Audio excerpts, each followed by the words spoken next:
Assalamu alaikum students. In this video we will talk about the debenture cases whenever they are issued but with the assumption that they will be redeemed at premium.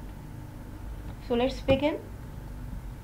Let's see what the premium on redemption is.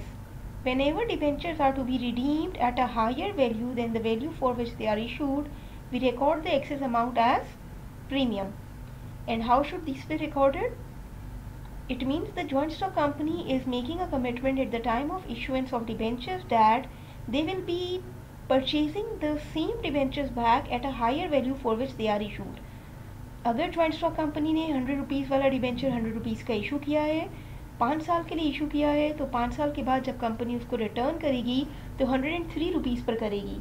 तो ये 3 rupees extra जो commitment company कर रही है वो company के लिए loss on debenture भी है और वो एक एडिशनल लाइबिलिटी है जिसे कंपनी अपने ऊपर ऑब्लिगेटरी कर रही है, जिसको हम प्रीमियम पेबल ऑन रिडम्पशन कहें और शॉर्ट में हम इसको एंट्रीज में प्रीमियम ऑन रिडम्पशन करके लिखते हैं. तो by nature this is a liability which we will be recording. तो जब भी रिडम्पशन के वक्त पर हायर वैल्यू की कमिटमेंट लिखी हो ट्रांजेक्शन में तो हमें ये दो अकाउंट्स अपनी एंट्री में इंक्लूड करने होंगे. Let's see the examples. We had already seen the simple 3 examples in the previous video regarding issuance of debentures without redemption concept. In this we will see the issuance of debentures with the premium concept of redemption. Alliant company issued 400 debentures. 10% is the rate of interest जिसका हमें अपनी transaction में कोई implication नहीं करना. Debentures of ₹100, this is the par value at ₹98. 100 वाला debenture है, इस वक्त कंपनी 98 रुपीज़ पर इशू कर रही है on April 18, 2020. Redeemable at the rate of ₹110 after 6 years. क्योंकि हमने बात की थी कि डिबेंचर्स बाय नेचर एक लोन है, पब्लिक से लोन ले रही है कंपनी, तो वो लोन जब वापस करेगी कंपनी तो एक डिबेंचर के बदले जो 100 रुपये वाला डिबेंचर है उसके बदले वो 110 रुपये वापस करने का कमिटमेंट कर रही है. तो इसलिए हम कहेंगे कि ये 10 रुपीज़ एक्स्ट्रा जो कंपनी को देने पड़ेंगे वो प्रीमियम है जो रिडम्पशन के वक्त पर पे करना पड़ेगा. Let's see how to record this in a compound entry.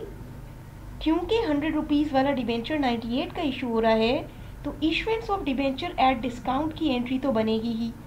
वो कैसे बनाएंगे हम? बैंक में अमाउंट आई अली कंपनी के 400 डिबेंचर्स मल्टीप्लाई बाय 98 जितने पर इशू हुआ उससे ये 2 रुपीज़ जो डिस्काउंट ऑन डिबेंचर है वो डेबिट होगा और इन दोनों के टोटल से डिबेंचर पेबल जो हमेशा अपनी पार वैल्यू से क्रेडिट होता है 400 मल्टीप्लाई बाय 100 से क्रेडिट होगा. इन 3 अकाउंट्स के थ्रू 2 डेबिट्स और 1 डिबेंचर पेबल क्रेडिट के थ्रू हमने issuance of debenture at discount को रिकॉर्ड कर लिया. अब क्योंकि रिडम्पशन के वक्त के 10 रुपीज़ एक्स्ट्रा कमिटमेंट की है अलियंट कंपनी ने कि प्रीमियम पे करेंगे और हमने बात की है कि जब भी रिडम्पशन के वक्त प्रीमियम होगा लॉस ऑन डिबेंचर डेबिट होगा उस एक्सेस अमाउंट से जो पार वैल्यू से कंपेयर करके कंपनी कैलकुलेट करे. कभी भी इशूड अमाउंट से कंपेयर नहीं करेंगे, पार वैल्यू की अमाउंट से कंपेयर करेंगे. तो ये 10 रुपीज़ जो पार प्रीमियम हम पे करेंगे उसको हम लॉस ऑन डिबेंचर के तौर पे डेबिट भी करेंगे क्योंकि रिडक्शन इन इनकम है, डिक्रीज इन इनकम है, और इसे प्रीमियम ऑन रिडम्पशन के नाम से क्रेडिट भी करेंगे. डिबेंचर पेबल एक लाइबिलिटी है कंपनी पर जो पे करनी पड़ेगी 6 साल बाद और ये एक्सेस अमाउंट भी एक लाइबिलिटी है कंपनी पर जो पे करनी पड़ेगी 6 ईयर्स के बाद. तो all together there will be 5 account items in one compound entry which we need to record in such cases. So this is the case of issuance of debenture at discount redeemable at premium. Let's see more examples. अगर हम debenture को par value पर issue करें और ये commitment करें कि redemption के वक्त हम हायर वैल्यू यानी कि प्रीमियम पर रिटर्न करेंगे तो क्या सिचुएशन होगी? Baig and sons issued 500 debentures. Again 10% is the rate of debentures, that is the interest rate on it. जब तक डिबेंचर रिडीम नहीं होंगे कंपनी ये इंटरेस्ट पे करेगी. फिलहाल हमारा इंटरेस्ट परसेंटेज से कोई काम नहीं है, ना हम इंटरेस्ट को यूज़ कर रहे हैं. 100 रुपीज़ पार वैल्यू है डिबेंचर की, ऑफ ₹100 है, आगे कोई डिटेल्स नहीं है, इसका मतलब 100 रुपीज़ पर इशू किया. जुलाई 18 की ट्रांजेक्शन है. रिडीमेबल का रेट है 107. 5 साल बाद बेग एंड सन्स जब ये डिबेंचर वापस लेगी तो एक 100 रुपये वाले डिबेंचर के बदले में 107 रुपये देगी. तो ये 7 रुपीज़ एक्स्ट्रा जो वो कमिटमेंट कर रहे हैं उसको हम क्या कहेंगे, redemption at the premium to be paid at redemption. Let's see the entry. Issuance of debenture at par वाली जो एंट्री है पहले हम वो बनाएंगे, यानी बैंक डेबिट जितने डिबेंचर्स हैं और जो पार वैल्यू है उससे मल्टीप्लाई करके, और डिबेंचर पेएबल क्रेडिट। फिर जो रिडम्पशन के वक्त का प्रीमियम हम आज कमिटमेंट कर रहे हैं वो कंपनी के लिए आगे फ्यूचर में आने वाला लॉस है, क्योंकि ये 7 रुपये एक्स्ट्रा हर डिबेंचर पे उन्हें पे करने पड़ेंगे। तो all together 3500 rupees is the loss on debenture which Baig and sons will bear after 5 years।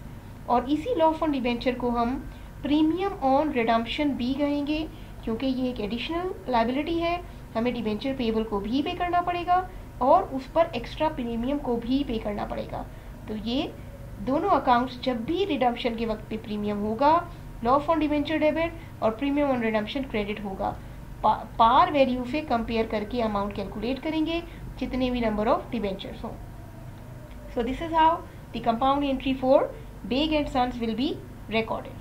Let's see the last possible case in the cases of debentures.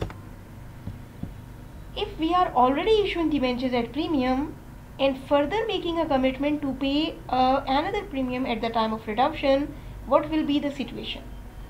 Alia and Company issued 800 debentures. Again, assume that this is the rate of interest on the debentures. Debentures are for ₹100. This is the par value. But right now we are issuing them for 3 rupees premium. Because we are issuing debenture for 103, so this 3 rupees is actually the premium which we are charging at the time of issuance of debentures. On August 1 this transaction is taking place and the company is making a commitment to redeem the debentures for ₹109 each after 8 years. Journal entry देखते हैं।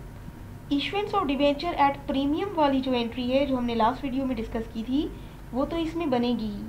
क्या entry है, bank में amount आएगी 800 multiply by जिस rate पर हमने debenture issue किए हैं उस पर, 103 से इशू किए हैं उस अमाउंट से हमारे पास बैंक डेबिट हो गया। डिबेंचर पेएबल हमेशा अपनी पार वैल्यू से क्रेडिट, जितने नंबर ऑफ डिबेंचर्स हैं और जो पार वैल्यू है उससे, और जितना हमने इशुएंस के वक्त एक्स्ट्रा चार्ज किया है वो हमारा प्रीमियम ऑन डिबेंचर्स है, उसे हम क्रेडिट करेंगे। तो ये 3 account, bank debit, debenture payable credit और प्रीमियम ऑन डिबेंचर क्रेडिट, ये तो issuance of debenture at premium की एंट्री हमने बना दी। अब क्योंकि रिडम्पशन के वक्त पे और ज़्यादा प्रीमियम है, again we'll compare it with the par value. ये 9 रुपीज़ एक्स्ट्रा जो हमें पे करने पड़ेंगे वो लॉस ऑन डिबेंचर और premium to be paid at the time of redemption which is premium on redemption is to be credited. 9 rupees per debenture, 800 debenture है हमारे, उन्हें मल्टीप्लाई करें, loss on debenture debit, premium on redemption credit. Narration will be issued debentures at premium, redeemable at premium. So these 6 examples are to be kept in mind whenever we are recording debenture entries.